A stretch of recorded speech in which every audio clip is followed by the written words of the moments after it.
Good evening, everyone. So, for emerging technology, we will be studying geographic information system, and for the entire semester, we will be using quantum GIS for our laboratory. So, for week one, this is the outline of our discussion. We will define what GIS is, its fundamental concepts, significance, components, its workflow, types of GIS data, application and evolution of GIS, and the use of GIS in various industries.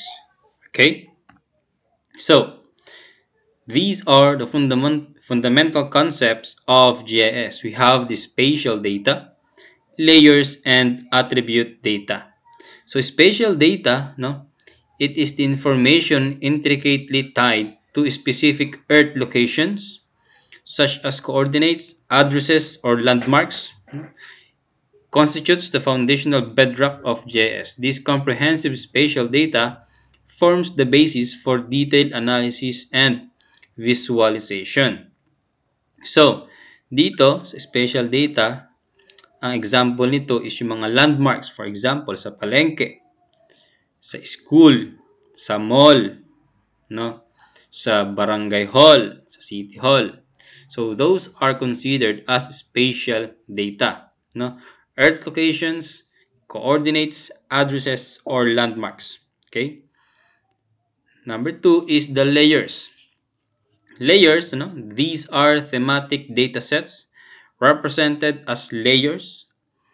Usually, they are overlaid in GIS for a nuanced and comprehensive analysis. This layering approach allows for the integration of various features on a map, providing a multi-dimensional understanding of the geographical landscape. So when it comes to GIS, meron siyang mga layers na tinatawag. For example, ang layer ng seafloor, layer ng sea, layer ng water bodies, meron din namang layer ng earth, may layer ng forest, may layer ng trees, may layer ng mountains. So those are examples of layers. Just like kung gumagamit kayo ng Photoshop, meron siyang iba't ibang layers, no, sa right panel niya. So, kung alin ang nasa pinakailalim na layer, yun din yung nasa ilalim na layer sa GIS. For example, ang layer ng seafloor ang nasa ilalim, ang pinakamataas na layer dyan is mountain. So, pagka yung mga layers na yon pinagsama-sama mo, pinagpatong-patong mo, magkakaroon ka ng multi-dimensional understanding of a geographical landscape. Makakaubo ka ng isang environment wherein, for example, meron kang water bodies, meron kang land classification, meron kang mountainous area. So, those are the examples of layers. Okay? The next one is attribute data. Ano naman ang attribute data? So basically, non-spatial information linked to spatial features adds contextual depth to GIS analysis. Whether demographic data, land use classification, or other relevant information, attribute data enhances the complexity and richness of spatial phenomena interpretation. Ngayon, no? So attribute data, ibig sabihin, nagbibigay siya ng more in-depth meaning for a specific area or location. Kung spatial data is generic sa mall, sa market, sa school, ang attribute data naman nagbibigay pa siya ng mas detailed na definition. For example, sa school, saang school? Sa Wesleyan. Sa mall, saang mall? Sa SM City Cabanatuan. Saang kalsada? Sa Nueva Ecija Aurora Road. So non-spatial data or attribute data adds contextual depth to GIS analysis, no? For example, land use classification, so residential area in Cabanatuan City, commercial area in Cagapan City. So those are the attribute data. Okay, so those three are the fundamental concepts of GIS: spatial data, the layers, and the attribute data. So ano ba ang significance ng GIS? So GIS plays a critical role in various fields, for example, in urban planning, environmental science, agriculture, healthcare, and disaster management. No? Tandaan niyo yan, ha? Urban planning, environmental science, agriculture, healthcare, and disaster management. So, doon karaniwan ginagamit ang GIS. No? The adaptability of GIS solutions underscores its significance across a broad spectrum of industries. So, ano ba ang importance ni GIS sa urban planning? No? So, if you are an urban planner and you want to design a rural area into an urban city, for example, kailangan mo ng area or ng location. Ngayon, with the use of GIS, no, ma-identify mo kung saan ang best location ng inyong, for example, residential area, commercial area. No? Example, meron kang ilog sa left side, meron kang mountainous area sa right side, meron ka namang platform sa center or flat area. Sa north mo, meron kang agricultural area. Sa south mo, meron kang possible forest area. So if you're an urban planner with the use of GIS, you can identify where to locate your residential area. Okay? So kung nasa gitna is flat na pwede namang pagtayo ng residential area, so doon ka maglalagay. Ngayon, kung sa west side mo is merong ilog, if you're an urban planner, syempre ang gagawin mo, delikado pala dito, i-adjust ko ng konti or maglagay ako ng konting offset. No? Kung ang distance ng batas is 20 meters away from the river or creek, if you are urban planner, and with the use of data and as for prediction and projections, i-adjust mo pa siya na mas malayo. Gawin mo siyang 30 meters, 50 meters, para yung residential area mo is safe against flooding.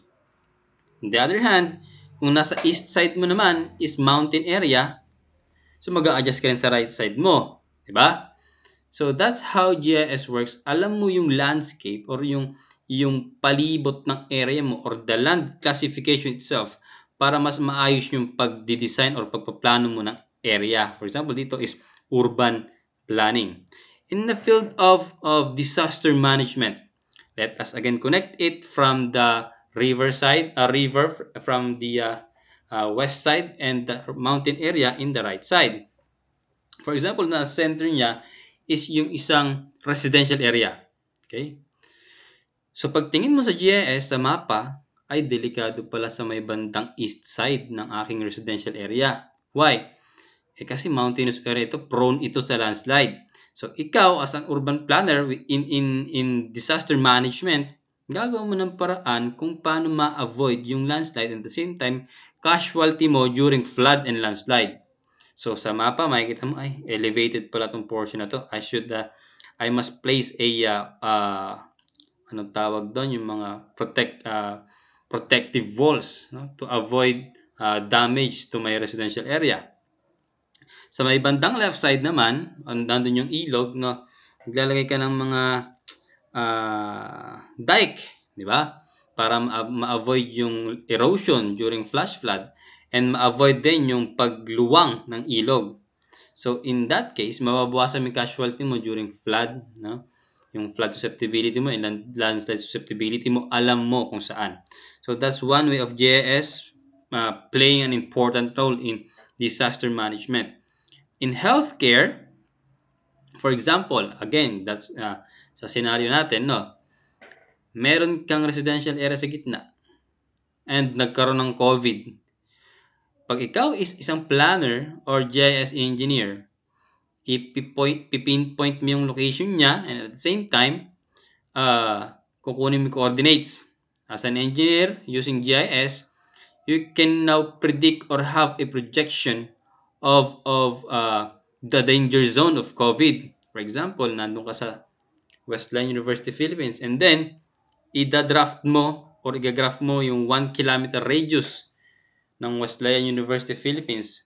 So doon sa partners sa healthcare, alam mo yung possible dangers or health risk dun sa area na yun using GIS. So that's how GIS is important in various fields of industries. Okay? Next, these are the components of GIS: the data, the software, hardware, people, and methods. Bakit ba data? Ano bang meron sa data in GIS? So basically, data, ano, these are spatial and attribute information forms that foundational core of GIS analysis. This serves as the raw material for all GIS operations. So, ibig sabihin, wala kang data, sa lahat naman aspect ng technology, pag wala kang data, wala kang output. So, dito, ang kinoconsider nating data is yung spatial data and attribute data, the raster and the vector. So, that's one of the components of GIS. Number two is the software. So, in GIS, no, we have various tools or different tools that we can use to uh, to study or learn more about GIS. Software like ArcGIS or QGIS, they provide the means of analysis and visualization, facilitating complex spatial data interpretation. So with the use of this software, doon natin makikita yung layers na tinatawag. Doon natin ma-modify kung ano ang gusto nating makita. Doon natin naayusin kung paano natin ipaplano, for example, ang isang city, ang isang rural area into an urbanized area. So, ang ginagamit natin doon na software ay either ArcGIS or QGIS. Yung Arc is premium, sabihin may bayad, and yung QGIS is free, open source, no? So, usually sa ating emerging tech, ang gagamit natin is QGIS, okay? The third one is hardware. Ano naman ang hardware components ng GIS? Basically, these are the physical equipment. It encompasses computers, GPS devices, and tangible infrastructure for GIS operations. Yung computer, ginagamit syempre para makapaggawa or generate tayo ng maps using Quantum GIS. We also have here the GPS devices. Tawag dito, the Garmin, our cell phones, our mobile devices, smartphones. They can capture coordinates. They can use as navigation assets during for example, may pupuntahan ka, you know, pag-geotag mo, pagkuha mo ng pictures, pagkuha mo ng locations. Aside from that, pwede rin tayong gumamit ng drone. Diba? Those are some of the hardware component of GIS. Okay? Computers, smart devices, phones, drones. No? Also, we have the people. So, GIS professionals and users are the interpreters and implementers, bridging the gap between raw data and actionable insights. So, kung walang kukuha ng data, kung walang people, walang kuha ng data. Diba? Kung walang people, walang mag-generate ng information. Kung walang people, walang makapag-solve ng problems when it comes to GIS. No? Kung walang GIS professionals or walang people, how can we interpret, no, the geographic information of a certain area? No? Without implementers, how could this map, no, a map could be proposed, for example, proposed urban area, commercial area, paano natin ito mai-implement kung wala itong mga tao na to? So, kailangan natin ng people sa paggawa ng mga mapa using GIS. And last is the method. It is the procedure or means or ways of handling data, performing analysis and interpretation, no? Establishing the systematic framework guiding GIS operations. So, we have different ways, various methods on how to perform GIS or execute GIS. No? So, iba-iba tayong way kung paano. Meron tayong iba, nagkumukuha tayo ng sources on the ground through ground validation, inspection, or ocular inspection. Iba kumukuha ng gumagamit ng method ng data gathering using the internet. No? So those are the components of GIS. And this is the GIS workflow, no? Usually itong sinusunod ng mga professionals or standard way of of GIS, no? So upon kung dumating yung time na specify kayo ng GIS, no? You have your own way of using or performing GIS. But for the meantime, here's the standard way. We have the data collection, the data input, data management, data analysis, and data output. Ano ba ang data collection? From the word itself, collections of data, on ways on how you collect data. Basically, the gathering of spatial and attribute data from various sources establishes the initial step in the GIS workflow. Siyempre, kung wala kang data na hawak, wala kang input, no? So in data collection, either you do perform ground validation, field survey. You can also ask the World Wide Web if they have something for you. No, that's data collection. Number two is data input. Incorporating data into GIS software for analysis from forms a crucial phase, preparing the raw data for further processing. So when you have the data and you think kompleto na ang data mo, you have to import them sa iyong GIS software para nang sa ganon ma-analyze mo at ng system mo kung ano ba yung mga kinolect mong data. And at the same time, ano ba ang pwede na maging output nito, no? So ipa-process mo ito, no? Yung input mo ipa-process ng software, ipa-process mo. So it is the preparation for data management and analysis. Okay, so that's data input. The third one is data management. It is now the organizing and storing data efficiently. No? This ensures easy retrieval and accessibility for subsequent analysis. Ngayon, for example, meron ka ng mga input and sa tingin mo is sobra na to or kulang na.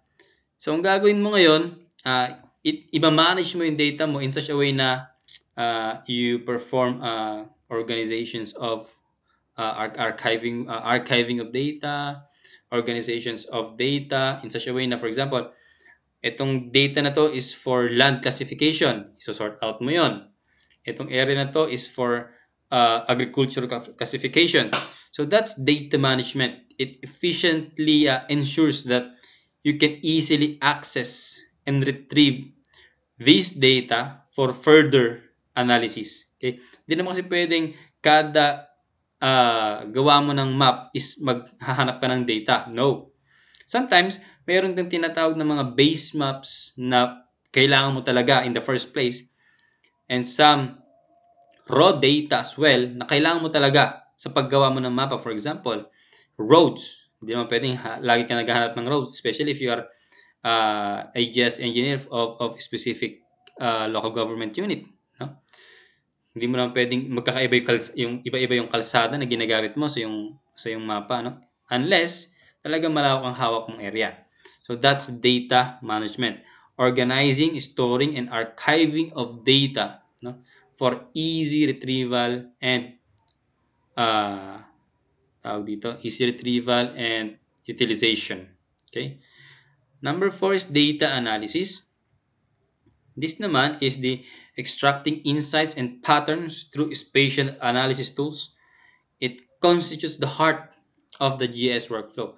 Ngayon, kung meron ka nang na-collect na data, na-input ka na-i-process mo na yung information, yung raw data mo, you can now easily analyze kung ano ba meron sa mga data na ito. For example, meron kang na-collect na data, road network, and then meron kang nakitang data about the classifications of roads. When you say classifications, either concrete, earth, halimbawa, dalawa lang yung classification ng road mo. And in-apply mo ito sa GIS, makikita mo ngayon doon yung area kung saan ba mayroong concrete na road, yung hindi pa konkretong road. At the same time, pag nakita mo yung road na hindi konkreto, susukatin mo yon. As for meron kang halimbawa 1 kilometer length na kalsada, no? And kalahati nun is paved, sa kalahati is unpaved. So, mangyayari, you can now analyze, no, with the use of the GIS software, meron pa palang remaining 500 meters na hindi nakokongkreto sa part na to. So, with that, you can easily analyze ano ba ang pwede kong gawin. So, pwede ko itong isubmit sa, for example, DPWH or sa City Engineering Office na sa data ko po na nakuha, ito ang aking analysis. Ito po ang aking nakita. No? Final is the data output. No? It is the way of presenting results through maps, charts, and reports. No? This is the end of the workflow of the GIS that offers tangible and actionable insights. So ngayon, pag nakita mo yung road mo na kalahati is concrete, kalahati is hindi pa, you can now present it through maps. No? Mag-offer ka sa mga kinaukulan na meron po akong mapa dito, yung kalahati po dito is paved, sa kalahati is hindi. So ano po ang inyong mga actions na pwedeng gawin in order for this road to have to be 100% paved, no? So that's data output. All in all, these are the workflow. This is the workflow of GIS: data collection, data input, data management, data analysis, and data output. So we have types of GIS data: the raster and the vector. Raster, representing continuous data such as satellite image or elevation models. Raster data utilizes grid-based format. On the other hand, vector naman, depicting discrete data like roads, boundaries, or land parcels. It utilizes points, lines, and polygons to represent geographical features. Okay, so raster, basically these are images. Vectors, these are the roads, the boundaries, the points, the lines, and the polygons that represents geographical features. Okay, so the applications of GIS, like what I have told you before, in urban planning, agriculture, healthcare, nagagamit dyan ang GIS. Sa urban planning, pwede mong gawin dyan kung maiplat kung saan ba ang best way to create a new road, no, to avoid traffic jams because you are a planner, for example. And when it comes to agriculture, makita mo kung saan ba pwede magtanim ng ganitong area based on your survey sa GIS using drones. No? You can also have way to know kung saan ba ang critical area ng pagtatanim kasi nakita mo sa mapa, ano, ay flood prone para dito sa area na to, so hindi ako pwede magtanim dyan, baka masira lang yung aking mga tanim. When it comes to healthcare, like what I have said, napipinpoint kung saan ba may outbreak ng sakit, no? Para nang sa ganun, yung government or your company, the government can have or perform their actionable insights, no? Kung paano maiwasan ba yung outbreak ng sakit. Okay, so those are the applications of urban or of applications of GIS. Okay, so the evolution of GIS noong 1960s up to 1970s, no, dyan pumasok yung computerized mapping, no. So that's 1960s to 1970s, yung computerized mapping na ginagamit for land use planning and natural resource management. Noong 1980s, dyan naman pumasok yung digital GIS, kung saan mas sophisticated ang data na pinag-aaralan and ini-interpret. No? That's 1980s, the emergence of digital GIS.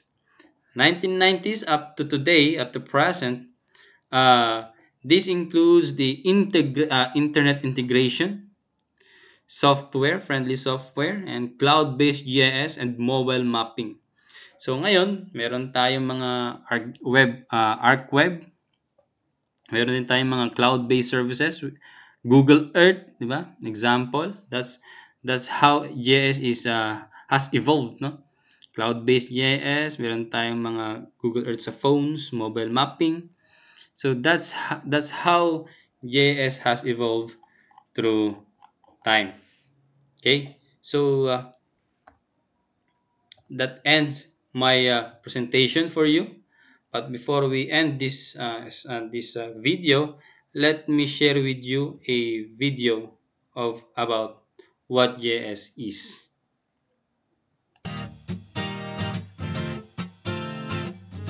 GIS stands for Geographic Information System. Using computer hardware, software, and a ton of raw data, we can explore the fundamental principle of geography, that location is important in people's lives.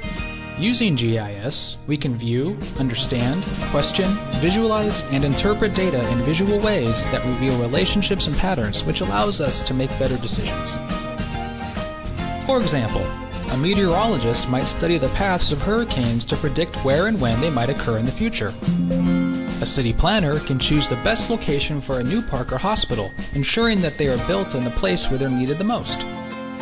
GIS is essential to understanding what has happened, what is happening, and what will happen in geographic space. Geographic understanding brings wisdom, and with wisdom, we can make better decisions to create a brighter future.